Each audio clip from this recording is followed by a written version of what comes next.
ढल्केको कारणले गर्दा south east भाग भनेको तपाईँको यो पर्छ। हजुरको घरको साउथ इस्ट पोइन्ट यो पर्छ। अब हामीले नर्मल्ली आँखाले हेर्दा त साउथ इस्ट तपाईँको त्यो भन्ने हुन्छ नि, तर तपाईँको साउथ इस्ट जोन भनेको यो।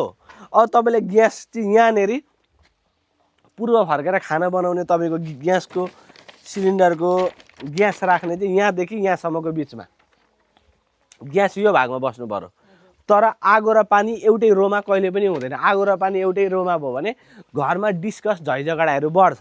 त्यसले गर्दा आगो त्यहाँनेरि बाल्ने र यसो यहाँनेरि ल्याएर यस्तो एल आकारको बनाउने र धारा यो उत्तरतिरको वालबाट झार्नुपर्छ। म्याक्सिमम घरमा मिस्टेक चाहिँ के हुन्छ, खाना बनाउँदा चाहिँ हामीले पूर्वै फर्केर गर्छौँ, तर धारा यसो गरेर यताबाट ल्याउँछौँ। यो के हो भन्दाखेरि यो त तपाईँको साउथको वाल हो नि त। साउथ दिशा भनेको अग्निको ठाउँ हो। आगोबाट पानी झार्नु भने घरमा चोटपटकहरू लाग्ने, एक्सिडेन्टहरू हुने र फाइनेन्सियल लसहरू बढी हुने क्या, खात्रा खुत्रो खर्च भइराख्ने त्यो खालको समस्याहरू यहाँबाट दिन्छ। त्यसले गर्दा पानी जहिले पनि उत्तरबाट झार्नुपर्छ हामीले। र अब तैँले आगो यहाँ बाल्नुभयो, पानी फेरि यहीँबाट राख्छु भनेर मिलेन। आगो र पानी एउटै रोमा हुँदैन। त्यसले गर्दा यो भागबाट यस्तो एल ल्याउनु यहाँनेरि र यो भागबाट चाहिँ तपाईँले सिङ झार्नु पर्यो।